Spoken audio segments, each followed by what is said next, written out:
Today we'll be reviewing the Invoice Import Template, which can also be used to import unallocated payment credits. In the template, the fields highlighted at the top in yellow are going to be required for import, while the ones that are not highlighted are optional for import. When importing historical invoices, we generally recommend only going back about 5 years. Each row here is going to be its own separate invoice. Let's walk through the key columns together. Column A is going to be for a client number, and that must match an existing client number that's already in Firm360.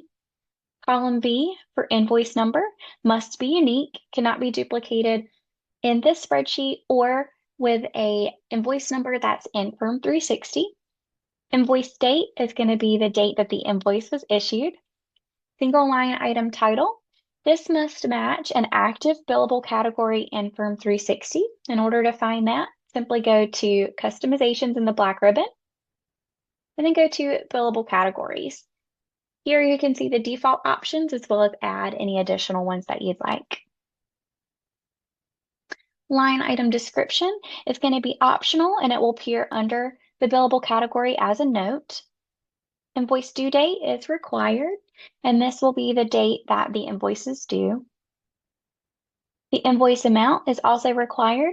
If this amount is 0, the invoice will automatically import as paid. Column H and column I, payment date and payment collected are optional fields. If these fields are blank, the invoice will import with a new status and as an open invoice. If the payment collected matches the amount column, the invoice will import as closed. If there's one partial payment, the invoice will import with the remaining balance. So here you can see this is an example of a partial payment. This invoice would import as open with a balance of $458. One important quick note, only one partial payment can be applied for import purposes. So if you have a situation where multiple payments were made to that invoice, combine all of those payments into one single amount and one payment date and list it here. All right, let's talk about payment credits. If you go to the second tab on this spreadsheet, column A is going to be client number. That's going to be required for import and must match an existing client number in Firm360, the date of the payment credit, the amount, and then reference ID will populate this for you, but this just must be unique in order to be imported.